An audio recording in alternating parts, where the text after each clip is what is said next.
ukuri kugirirwa neza n'imbabazi bizanyomaho iminsi yose nkiriho, nanjye nzaba mu nzu y'Uwiteka iteka ryose. Kugirirwa neza n'Imana ni ikiganiro mutegurirwa n'umukozi w'Imana Pastor Gisagara Frank uyoboye itorero Kabuseri Christian Church cyangwa se icyicaro cy'umutambyi. Iki kiganiro mugikurikira kuri radio Umucyo 102.8 cyumweru guhera ku isambiri za mu gitondo kugera ku isambiri 45. Itorero Kabuseri rikorera mu murenge wa Kinyinya mu kagari ka Kagugu. Igihe ukeneye umushumba w'itorero Frank wamuhamagara kuri telefone igendanwa ni 0788 cyangwa se 0788 ni 0788 cyangwa se 0788 turakurarikira kandi nawe kubana natwe mu kiganiro kugirirwa neza.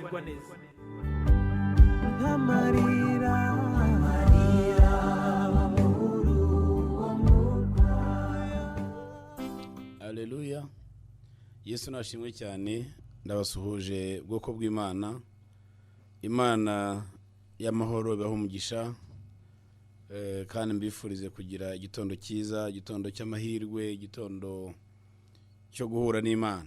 Ababashije kujya mu materaniro, abari bugeyo nyuma, mwese mbifurize kugira icyumweru cyiza cy'umugisha, ndetse n'abatabashije kubona uko bajyayo namwe, Imana ya Abrahamu na Isaka na Isirayeli ibagirire neza, uko iri bugirire neza abagiyeyo namwe bagirire neza. Ndabashimiye rero abo turi kumwe mu nkurikiye kuri iyi saha, abo tujya dukunda kubana muri iki kiganiro cyo kugirirwa neza n'Imana. Nkunda kubibabwira cyane nkavuga ngo kugirirwa neza ni byiza, ntako bisa, ndetse uyu muntu yagiriye undi neza kenshi usanga mwirahira. Hari ukugirirwa neza n'umuntu, hari ukugirirwa neza wenda uwo muntu ari inshuti, ari umuvandimwe, ari umuturanyi, ari umuntu wenda muhuye mutari muziranye akaba yakugirira neza ukumva umutima wawe urishimye. Ariko nta kintu cyiza nanone cyabaho nko kugirirwa neza n'Imana. Akenshi abantu bajya bakunda kwibaza ngo se iyo bavuze kugirirwa, Imana igirira gute umuntu neza? Imana igira neza. Imana ineza y'Imana ni ngari cyane ku buzima bwacu, kuvana umuntu avutse kugeza igihe imyaka runaka ugejeje, wageze imyaka 80, 90, 100 cyangwa se 30 cyangwa n'10. Muri icyo gihe cyose umuntu ari ku isi, igihe cyose amara, habaho kugirirwa neza n'Imana mu buryo bumwe cyangwa ubundi. Imana ikugirira neza, ikakurinda mu bihe by'amage, ayo mage ukatambuka. Imana ikugirira neza, ikaguha umugisha mu bihe bikomeye, ikabigutambutsa ukabaho, bakavuga ati yarahiriwe, yagiriwe neza n'Imana. Imana iguha uburinzi mu gihe gikomeye, nanone bakavuga ati uriya muntu uko byari bimeze kose nta handi hantu havuye uburinzi bwe, n'Imana nyine yamurinze. Imana ikugirira neza, ikaguha ubutunzi budakomoka ku babyeyi bawe, budakomoka kuri batari kuvuga ngo ni umurage bagusigiye. Aba bayibona gusa bakavuga ati uriya mwana, uriya muntu uvuka kwa kanaka, ni ukuri Imana yamuhaye umugisha. Imana ikugirira neza, ikaguha urubyaro ukabyara. Imana ikugirira neza mu buryo bwinshi cyane ntari burondora uyu munsi.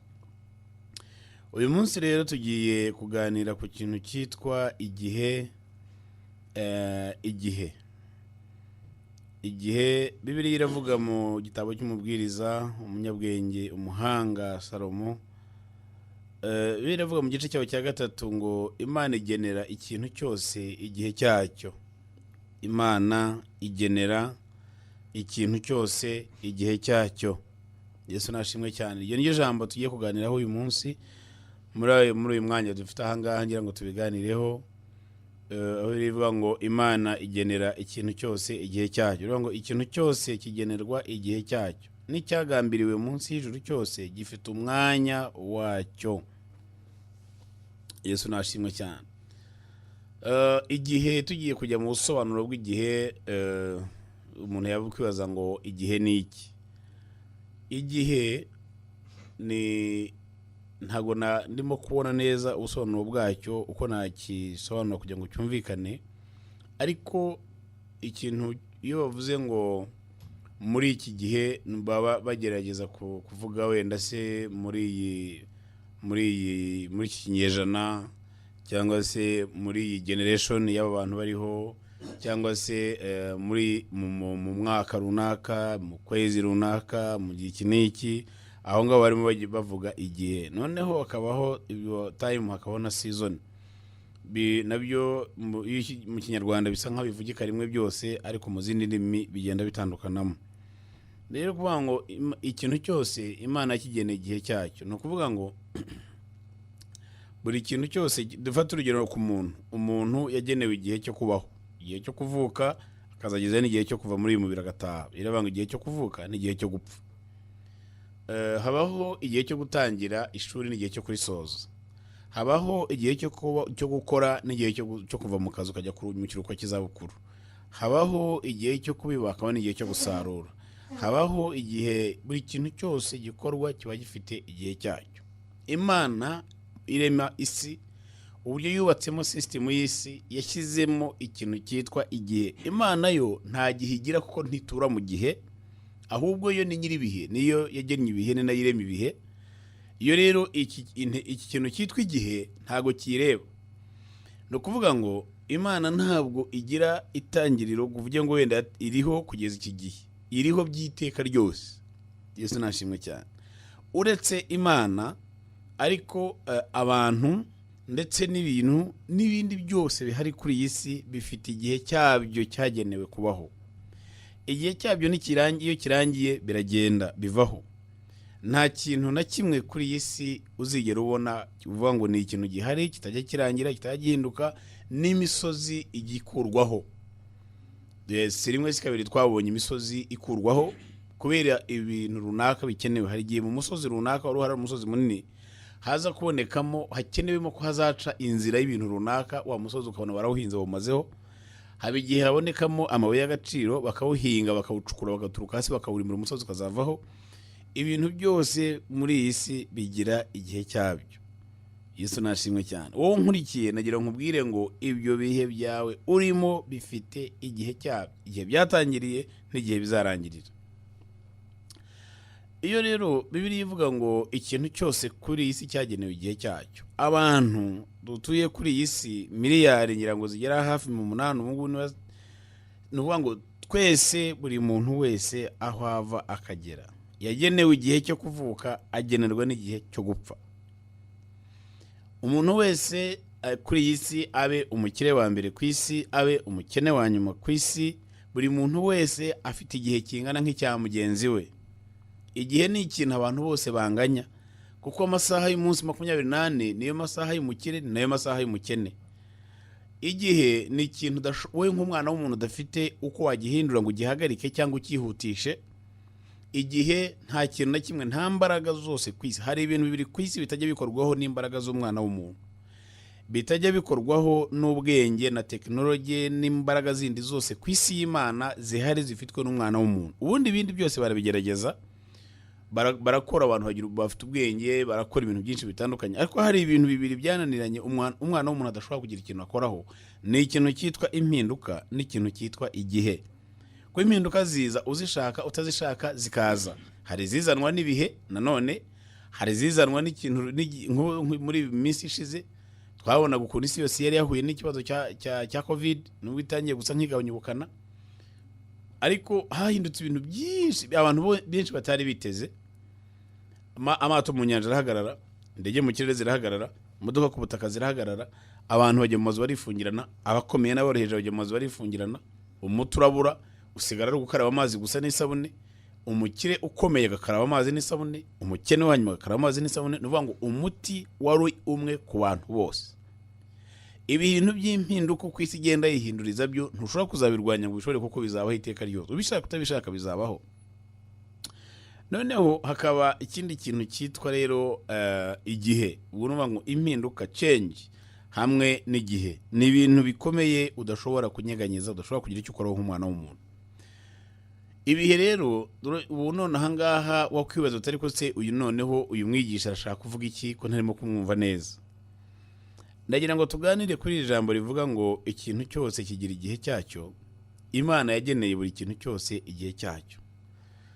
Ahantu ha ibanga abantu bamwe abantu babashije kugira umugisha bagakora cyane bagatera imbere bakihuta bakandika amazina na n'uyu munsi akaba agihari nubwo batakiriho amazina yabo akaba hari ari abakoreye Imana, ari abakoze mu zindi domaine zitandukanye, ari abavumbuye ibintu bikomeye, ari abakoze ibi tubona hano uyu munsi, abakoze indege, imodoka, ibyogajuru, byose. Abantu bagiye babasha gukora ibyo bintu n'abantu babashije gusobanukirwa neza ikintu cyitwa igihe. Yesu nashimwe cyane. Hari igihe umuntu ashobora kuvuga akazarinda afata amenye igihe cye, uwo ngo wagenda nta kintu na kimwe yakoze kuri isi. Iyo yihanganye wenda gusa hari ibintu bikorwa n'abantu bose muri rusange. Utakwiriye kuvuga ngo uzumva umuntu akenshi akubwira ngo ngewe ngo kanaka nguriye barekaka ngo ngende umugabo ngo narabyaye. Kubyara ni byiza n'umugisha Imana itanga, ariko ntekereza ko atari imbaraga z'umuntu kubyara, ni Imana itanga urubyaro. Mu itangiriro twabona inkuru z'abantu benshi cyane, abo Mose yandika izi nkuru yavuga ngo kanaka yabayeho imyaka magana ngahe abyara abahungu n'abakobwa hanyuma aragenda arapfa. Nta kindi kintu kigaragara yakoze uretse kuvuga ngo yarabyaye aragenda. Abantu rero kuri isi Imana buri muntu wese Imana yamuhaye igihe cyo kubaho. Bibiliya yatubwiye ngo ikintu cyose cyagenewe igihe cyacyo n'icyagambiriwe muri iyi si gifite umwanya wacyo. No kuvuga ngo ikintu Imana irema umuntu ikamugenera igihe azamara, ikamugenera n'ikintu azakora kuri iyi si akagenda. Yesu nashimwe cyane. Kizava mu bubasha bwawe, mu mbaraga zawe, mu bwenge bwawe Imana yaguhaye, mu maboko yawe Imana yaguhaye. Hariho ibintu bizanwa n'ibihe nyine. Hari ibintu utakwiriye kuvuga ngo wenda kuvuga ngo naravutse ndakura.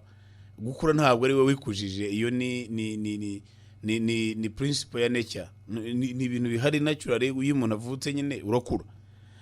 Gukura rero si ubutwari bwawe ngo narakuze, ntabwo ari we wikujije. No ikindi kuvuga ngo wenda ngo narakuze ngo nameze ubwanwa, ntabwo ari we wabuzanye, bwaraje kuko bwagombaga kuza. Cyangwa se ngo ndi muremure, kuba muremure si we wigize muremure, nta ruhare rwo kugira ngo ube muremure. Cyangwa se ndi mugufi, nta ruhare rwo kugira ngo ube mugufi, ntabwo ari we wigize mugufi. Ahubwo iki kintu runaka Imana igihe yakuremaga yashakaga yuko uzakora hano ku isi.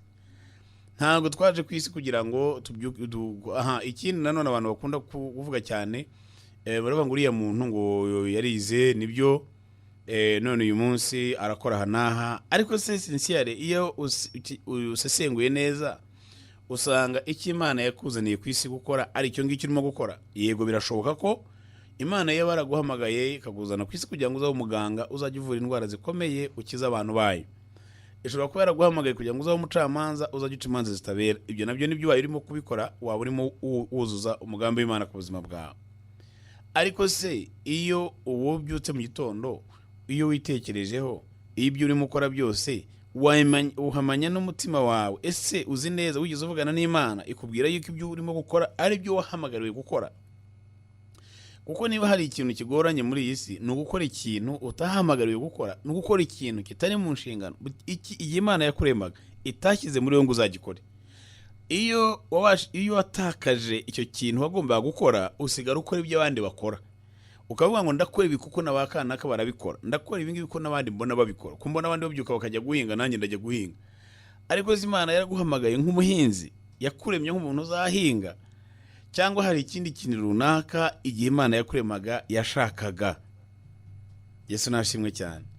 Ndagira ngo twumvikane ahangaha kuvuga ngo ese ikintu ndimo nkora uyu munsi, ese ahantu ndi Imana yampamagariye gukora bino bintu, cyangwa ndimo ndakora ibintu bitari ibyo ntakabaye nkora. Bizaba ari ibintu bibabaje cyane umuntu najya kubona agasobanukirwa ko imyaka amaze ku isi 70 cyangwa 80 cyangwa 40 cyangwa 30, ko ibintu byose yakoze nta kintu na kimwe cyari kiri mu mugambi w'Imana ku buzima bwe kugira ngo azagikore. Ahubwo yakoraga ibyo yabonaga abandi bose bakora.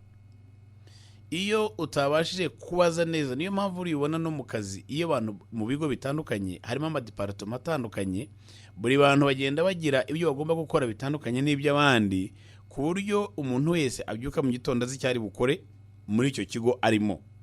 None uyu munsi ngewe nawe mu bwami bw'Imana, uko turiho jye nawe Imana yaremye ikadushyira kuri iyi si, ibyo turimo gukora birimo birahura neza n'ibyo Imana duhamagariye gukora, cyangwa se turimo turakora ibintu uko tubyumva n'ibyo twishakiye, cyangwa se turimo turayoborwa n'amarangamutima yacu, kubera ko ikintu nakibonye nkumva ndakikunze, amarangamutima yanjye akambwira ko ari cyiza reka nyikore. Inkomoko y'ibihombo yo kunanirwa ya failures abantu bafite hano ku isi nyinshi zikomoka kuri ikintu cyo kuvuga ngo ntabwo nzi neza icyo gukora, ndimo ndakora ikintu kuko n'abandi barimo kugikora. Yesu nashimwe cyane ubwoko bw'Imana. Hari mu bana ba Yakobo harimo abakomotse kuwitwa Isakari. Bibiliya iravuga ngo Imana yari yabahaye umugisha. Mu ngoma za mbere igice cya 12:33 baravuga ngo abo mu Bayisakari b'abanyabwenge bwo kumenya ibihe no kumenya ibyo Abisirayeli bakwiriye gukora. Abatware babo bari 200, bene wabo bose bumviraga itegeko ryabo. Nuvuga ngo abangaba bene Isakari bari bafite umugisha, bari bafite ubwenge bwo kumenya ibihe no kumenya ibyo bagomba gukora muri ibyo bihe. Yesu nashimwe cyane. Iyo umuntu atazi icyo agomba gukora, iyo utazi neza icyo ugomba gukora, ukora ibyo ubona abandi bakora. Iyo ubonye abandi birukanka nawe urirukanka, iyo ubonye abandi basimbuka nawe urasimbuka, iyo ibihanze nibyo ukora. Kubera ko hari business igezweho uyu munsi, abantu bose bayirukankiramo kuko babonye ko ari business igezweho.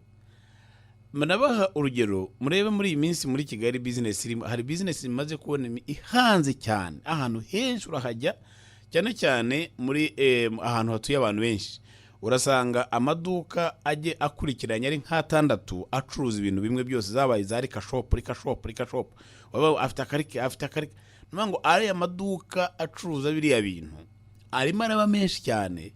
Sinzi niba abantu barimo kubikora babikora barimo kujyana wenda na demand yabyo ihari uyu munsi, wenda ku buryo bavuga bati nibyo bintu niba kubikora birimo biditaminingwa na forces za demand, niba ari demand irimo kuzana supply yabyo, cyangwa se niba ari ukutekereza ko uko barimo kubyumva, uko nakanaka yabikoze akaba yabonye amafaranga reka nanjye mbikore undi wese abikore. Ni urugero ndimo gutanga. Akenshi mu bacuruzi bari smart, atari abantu bo kuvuga ngo nukubyigana hariya, cyangwa se niyo abantu bakora business zitandukanye. Ntabwo ukora ikintu kuko umuturanyi wawe yagikoze, ntabwo urangura ikintu umuturanyi wawe yaranguye, ahubwo wowe ubanza kumenya igikenewe muri iyo quartier abandi batarimo kuzanamo, akaba ari cyo uzanamo. Iyo uvuga ngo ndazana ibi kuko nakanaka yabizanya kunguka, nakanaka yarabizanye runguka, nakanaka yarabizanye runguka, mu gihe haraza kubaho ikibazo kimwe cyo kuvuga ngo noneho ibyo muzana bigiye kuruta ababikenera, noneho ibiciro mutemo bimanura mbikubite hasi. Nimara kubisubiza hasi rero muraza guhomba. Muraza iyo business iraza kwangirika. Kuki akenshi aya business ubona abantu barambiwe bavuyemo, urabaza umuntu byakoraga ati nabivuyemo byabaye rwaserera. Kubera iki? Abantu bose baraza bakabyirundamo. Aho akantu kamwe muzarebe ahantu hari itara ninjoro, ujya kubona ukabona hari utuntu dusimba twinshi tukaza twirukanga tukahirunda. Kubera iki? Niho twabonye urumuri, handi nta ruhari. Iyo rero abantu badafite iyerekwa, iyo umuntu atazi neza uwo ari we n'ibyo agomba gukora, ahora ashakisha hari urumuri kugira ngo ariho yirukanka ajye, aho abandi bagiye akirukanka ariho ajye. Iyo bamaze kuhagera, ibyo ngibyo ntushobora niyo bavuga ngo ngiye kujyamo hariya iyi business uko yamera kose ngiye kuyijyamo, nzasenga nzizera bizajya. Hari amahame ya business ugomba kwapplyinga kugira ngo byemere.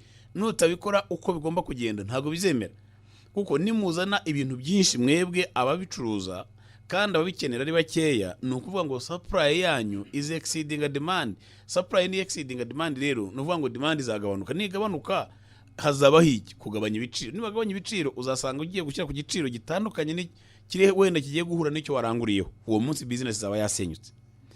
Iyo muri society iyo mu bantu hatarimo abo bantu bafite ubwenge nk'aba bene Isakari bwo kumenya ibihe n'ibyo gukora mu bihe, abantu baba bari mu kintu cy'umwijima n'icuraburindi, ku buryo usanga umubyeyi akubita umwana we ngo uzakore uzige nk'ibyo umwana kwa kana akayizi, uzige ibi n'ibi. Uyu munsi abantu bakubwira ngo ni byiza, yego reka twikariginga abantu kwiga science na technology, ariko niba umuntu Imana imurema yaramuhamagariye kuba umunyamakuru, uramuhata kwiga imibare na shimi na fizike, kandi Imana imuhamagarira kuzaba umunyamakuru, ni utangira kumushyira cyo itutu cy'inkoni cya buri munsi, ejo umwana azatoroka ishuri ryange kuko wari urimo kumuhata ahantu atazajya ngo byemere. Niba umwana Imana imuhamagarira kuzaba umuririmbyi, akiririmbira just akaba musician, ariko urashaka kumugira umunjiniyeri kandi Imana imuhamagarira kujya kuba umuririmbyi, nudasenga ngo umenye neza icyo Imana ishaka kuri uyu mwana azakora, uzamuhatira mu bintu bitari muri domaine ye, umunanize ishuri. Namara kurinanirwa muzareba ingero zinyinshi muzagenda muzibona, uzasanga hari umwana wananiwe ishuri agataha iwabo bakamukubita bakamuciraho iteka ngo yabaye umuswa, yabaye iki. Uyu munsi akaba ari we muntu uhagarariye umuryango wabo, ari nawe ufinansa, ari nawe mukire bafitemo. Kubera iki? Igihe ishuri yarivuyemo yagiye muri muzika, uyu munsi afite amafaranga ameze neza cyane. Igihe yarivuyemo yagiye mu gukina umupira, uyu munsi ni umukinnyi w'umupira ukomeye cyane, amafaranga arindiza menshi. Igihe bamuhataga ahantu hatariho yarirukanse arahunga, ahunze ahungira noneho nyirizina mu mpano ye, ayigiyemo uyu munsi arimo araperforminga neza. Icyo dukeneye ni kimwe, kugira ngo ubashe kugera ku ntego zawe, ubashe kwihuta mu rugendo rwawe, ukeneye kumenya gusa ikintu cyo kuvuga ngo jewe Imana yampamagariye gukora iki, niki ngomba gukora mu gihe runaka. Ntakimenye icyo ngomba gukora mu gihe runaka, nzirirwa mbaza abantu icyo nakora. Iyo ubajije umuntu icyo wakora, akubwira icyo yumva we yakora ari we, yarangiza akaguha igitekerezo cye, ukaba uri kijya gukoreramo, kandi ntabwo bishobora kuzakunda. Abantu benshi hari amaproje yagiye ahomba, abantu hagize guhanga ibintu by'imishinga, umuntu akajya ugasanga hari abantu bandika imishinga hariya mu mujyi, genda barakwandikira umushinga mwiza, ugende banki guha amafaranga, ugende bagutera inkunga. Abo bose iyo mishinga bandikishije hariya mu mujyi, ugiye kwishaka uyu munsi hano ndahamya ko nta mushinga n'umwe wasanga uhari. Kubera iki? Abantu kuvuga ngo umuntu antekerereza umushinga ngiye kuwukora, biragoye ko nzawukora uko wagombye gukorwa, kubera yuko utari mu mpano yanjye. Torero ry'Imana, nimureke dukanguke. Nibyo twarakijijwe, twakiriye Yesu Kristo umwami n'umukiza w'ubugingo bwacu, tufite rwose Imana pe, ariko nimureke dukanguke, noneho dutekereze n'iki cyo gukora. Dutegereje ko impande izavuga, ntabwo tuzingira avuga mu gitondo cyangwa iravuga nimugoroba. Na Yesu bagerageje kumubaza igihe izavugira, babwira yuko atari n'ibyawo kumenya ibyo ngibyo. Uyu munsi wowe wicaye bitegereje, urategerereza nyiki, urimo urakora iki? Ese icyo ngicyo urimo gukora kubera iki kitarimo kugenda? Ikintu ukoze imyaka 10 inshuti yanjye, ikintu ukoze imyaka 15, ikintu ukoze imyaka 20, ubuzima bwabaye routine uko cyari kimeze, ahubwo no kirimo kirabaha nabi nyuma. Watekereje ko ushobora guhindura n'icyo kintu wakoraga, ugakora ikindi gishobora kuba cyaguha amahirwe yandi. Yesu nashimwe cyane. Nibyo uyu munsi giyewe nawe turabarokore, twubaha Imana, dukunda Imana, dutegereje Imana, ariko se turayitegereza, turimo turakora iki? Icyo ngicyo urimo gukora kirimo kirahura, kirimo mpano yawe, kirimo muhamagaro wawe, Imana ikurema yagushyizemo matière izagufasha gukora icyo kintu, cyangwa se urimo uragihata gusa kubera kubona ko abandi bantu barimo kugikora? Ntabwo ari byo. Senga Imana uyibaze ngo Mana nkora iki mu gihe runaka, muri iki gihe turimo dukora nkora iki? Iyo utabajije Imana icyo ugiye gukora, ubaho ukora ibyo utekereza. Iyo ubikoze kabiri ntibyemere, Satani atangira kubwira ko wananiwe.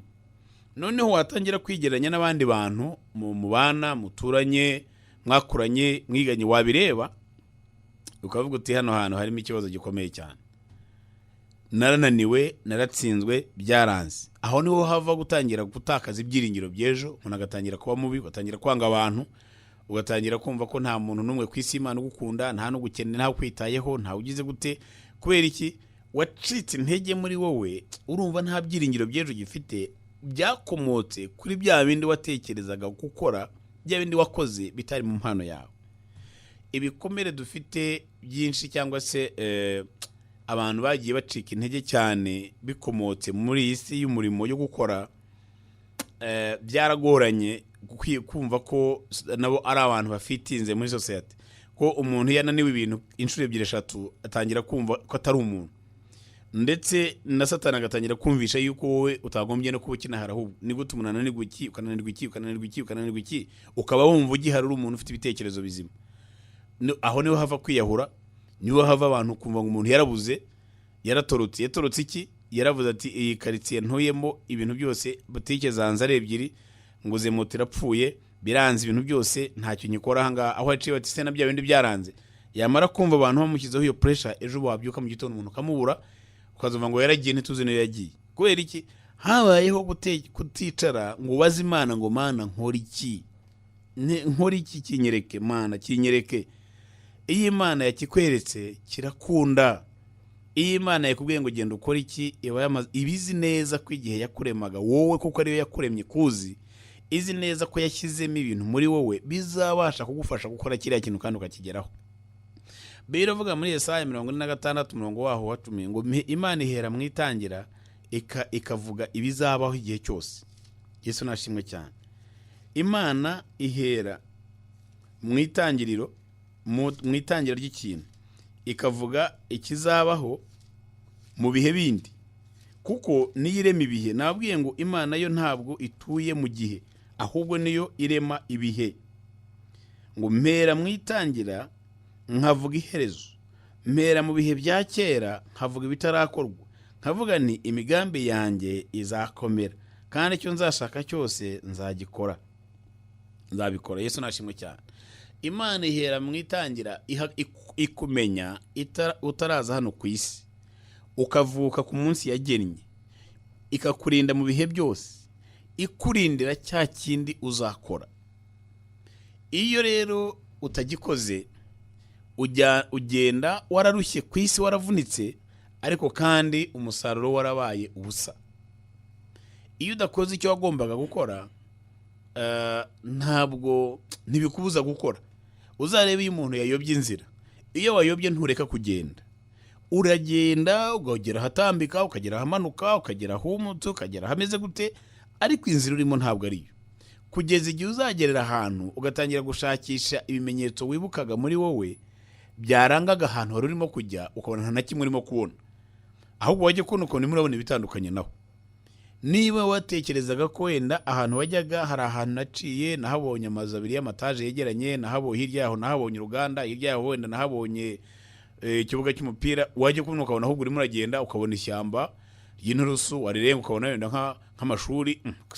Ko nta mashuri nari narabonye, ko ibi ndimo kubona atari byo nari narabonye.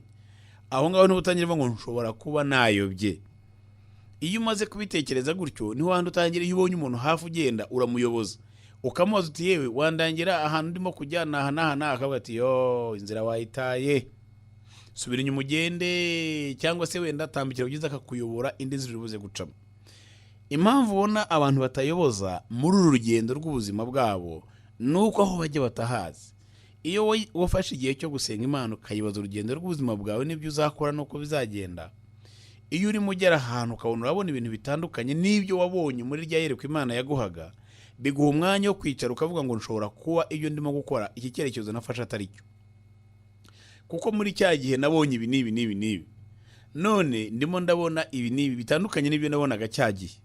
Niho handi wongera kuyoboza, ukajya kubaza Imana ukabwira ngo wa Mana wongera unyibutse iyi nzira ndimo niyo cyangwa ntabwo ari yo. Ese nayitereye hehe? Ko numvaga igihe natangiye ibi narabibonye. Hari abantu ubu kugeza ubu tuvugana hano ku isi, tugendana nabo, tubana nabo, bazi neza ubuzima bwabo ikintu ku kindi ibyo bazagenda bakora no mu gihe cyabyo runaka.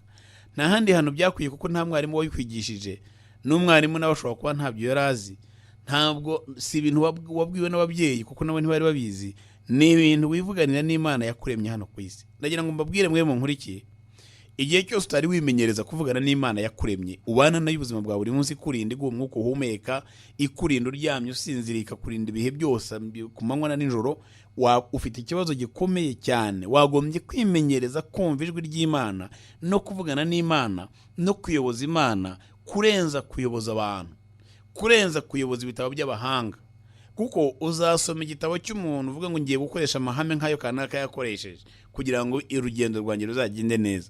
Uriya yabikoze kuko Imana yari yabimubwiye, yari inzira ye. Wowe nutangira kujya gukoresha inzira ye, ushobora kuzaba nka cya gihe cya Farawo n'ingabo ze igihe bakurikiraga Abisirayeli mu nyanja itukura barimo bambuka. Kuba Abisirayeli bageze ku nyanja, nta nzira yari ihari. kubera ko bari bari mu muhamagaro w'Imana, bari bari mu rugendo Imana bahamagariye kujyamo, bahageze Imana ishyira inzira hatari hari inzira. Yesu nashimwe cyane. Imana ikamya inyanja ku kanya kuko bari bahageze.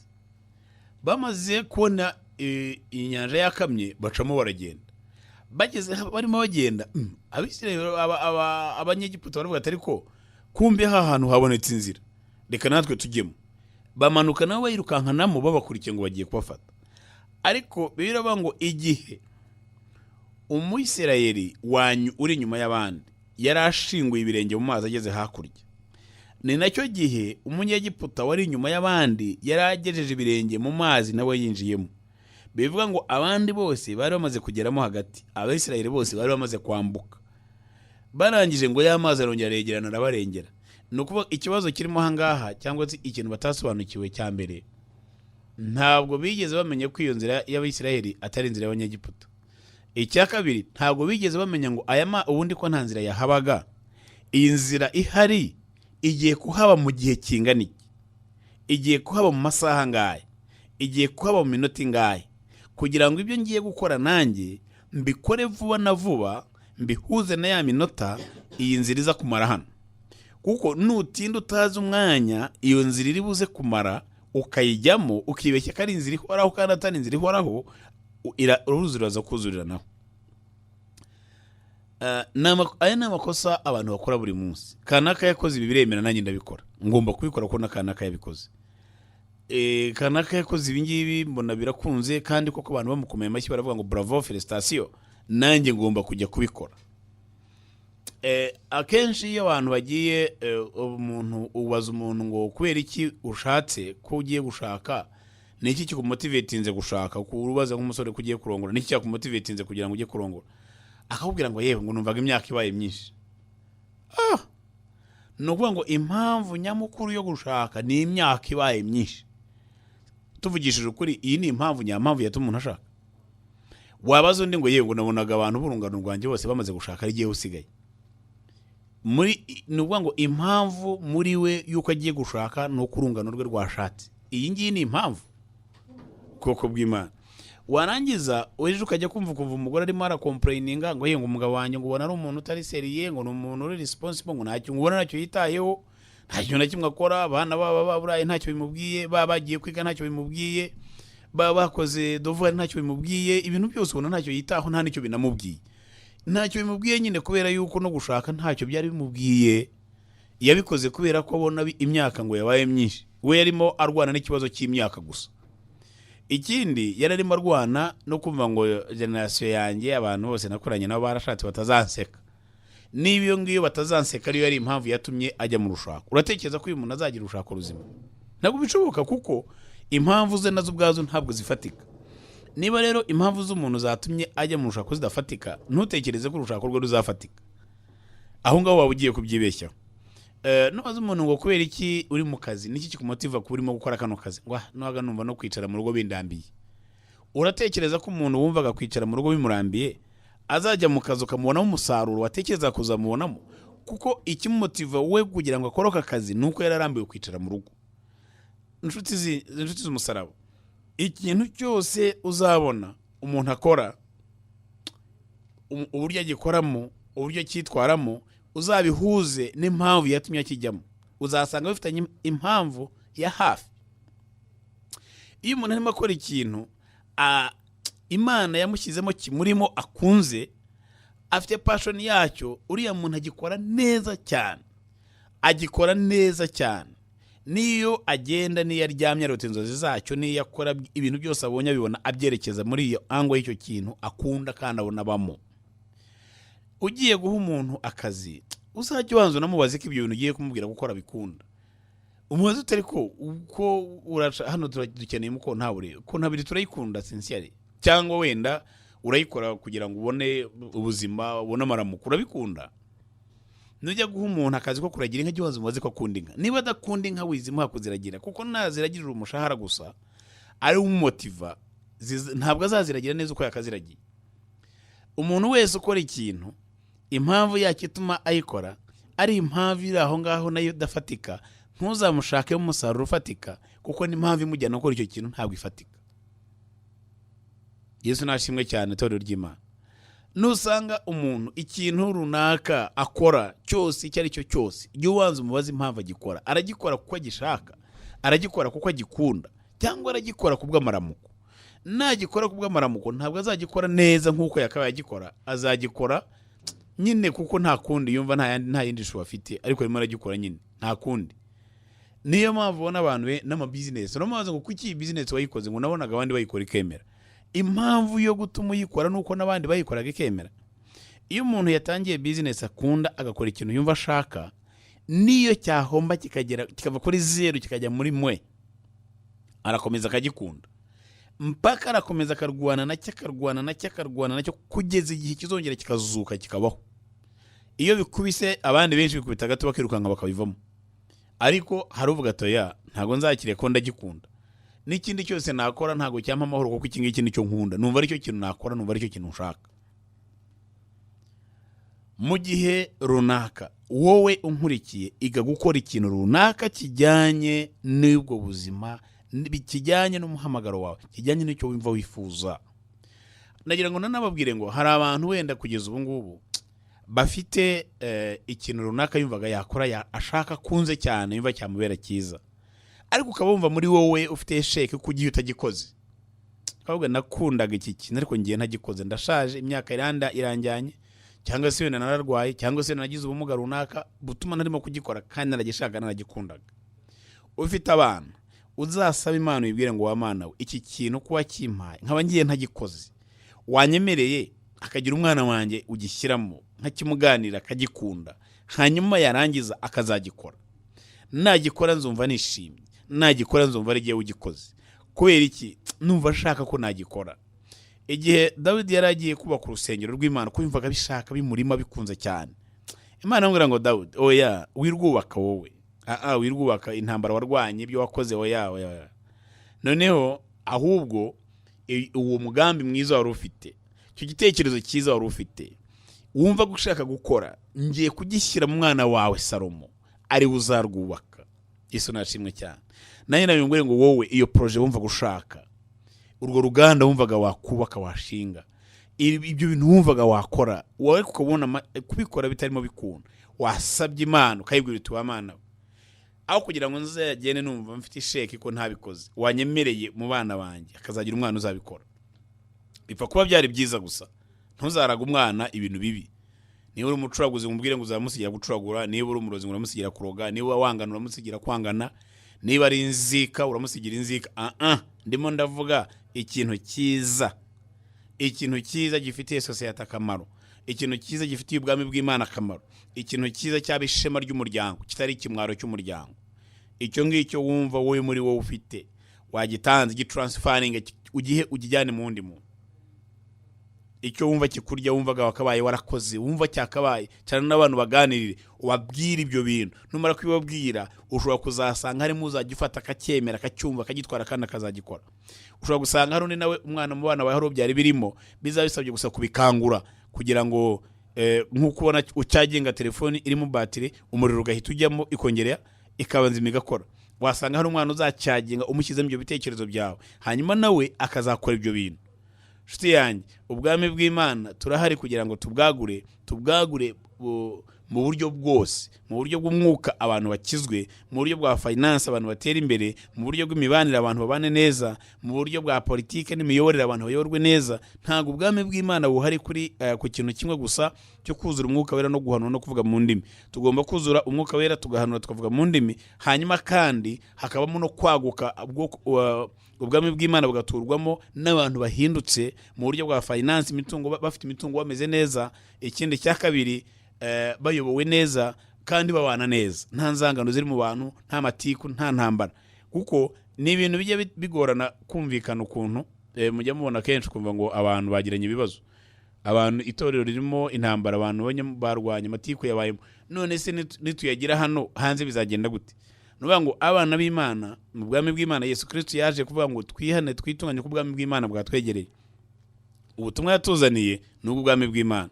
Reka tumenye icyo gukora n'igihe cyo kugikoramo, hanyuma tube muri society ihindutse muri mission y'itorero ryacu harimo iyo kuvuga ngo kuba muri society ihindutse, ihindutse mu buryo bw'umwuka, ihindutse mu buryo bwa economy, ihindutse mu buryo bwa relationship, ihindutse mu buryo bw'imiyoborere, ihindutse n'ubwangu, ihindutse itandukanye n'ihari uyu munsi.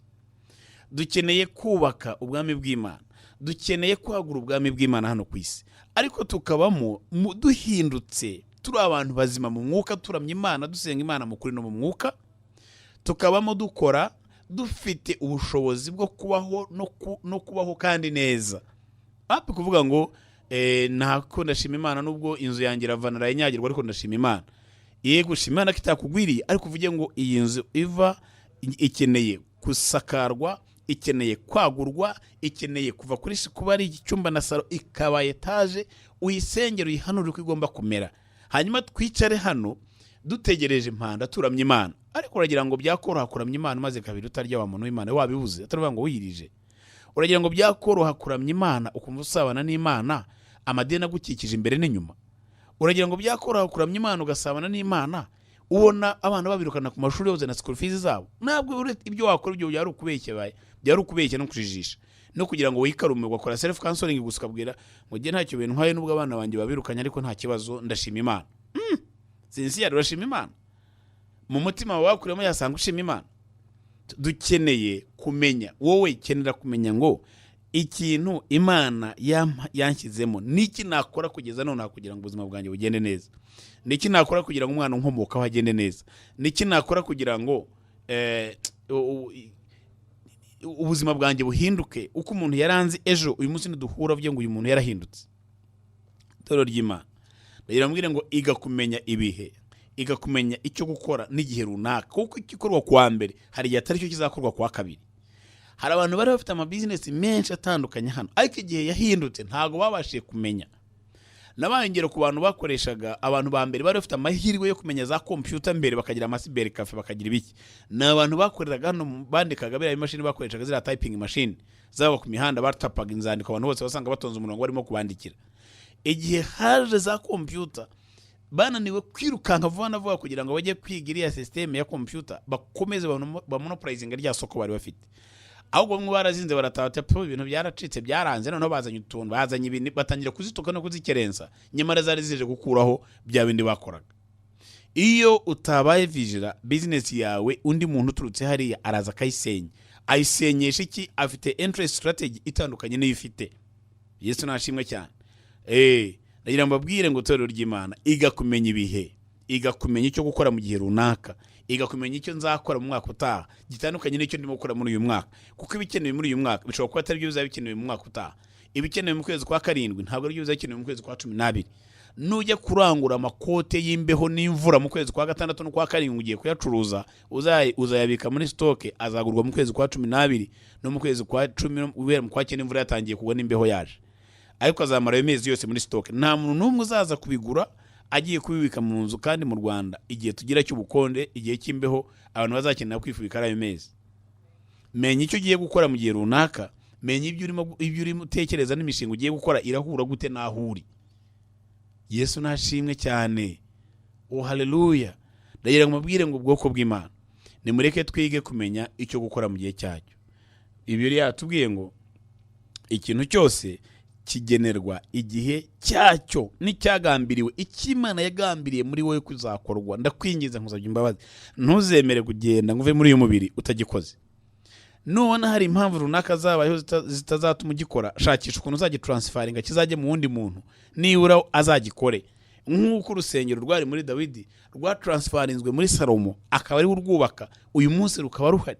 Ndagira ngo nkubwire ngo iyo dusoma Bibiliya, iyo tureba ukuntu Salomo yasenze amaze kuzuza urusengero, ashimira Imana, ahanura, arimo abwira Imana, ayisaba, avuga ngo n'umunyamahanga uzaturuka kure natwe twese akadusengera, uzaza rushya ruhijwe n'imitwara, ruhijwe n'ibiki, akagera aha ngaha agasenga, uzamwumve. Ndagira ngo nanjye nkubwire ngo wigenda gutyo nshuti y'Imana, utazagenda ufite ideni, utazagenda ufite sheki muri wowe, wagera mu ijuru ugasanga hari ibintu byinshi utakoze wagomba kuba warakoze, kuko nta mahirwe yo kubikora azaba agihari ngo ugaruke hano ku isi ubikore. Bikora ugende, na Bibiliya iratubwira ngo Yesu kuri wa munsi azageza ashimira abantu ababwira ngo ngwino mugaragu mwiza wakoze neza. Ntago azavuga ngo ngwino mugaragu mwiza waryamye neza, ntazavuga ngo ngwino mugaragu mwiza wasinziriye neza, ntazavuga ngo ngwino mugaragu mwiza wahanuye neza, nta nabivuga. Ahubwo aravuga ngo ngwino wakoze neza. Yesu nashi ngwino winjire mu bwami bwa data kuko wakoze neza. Ndagira umbwire ngo nawe shaka icyo ukora kandi ugikore neza, kibe kimwe bibe bibiri, ubikore neza, uzabisige nibura ari umurage uzibukirwaho mu bakristo mwasenganye, muri karitsiye watuyemo, mu bwami bw'Imana wavuze, ku Mana wavuze, nibura uzasigare wemera cyangwa se wibukwa. Murakoze, mugira icyumweru cyiza. Imana ya Abrahamu na Isaka na Isirayeli ibaho umugisha kandi kire guhirwa mu nzira zanyu. Amen.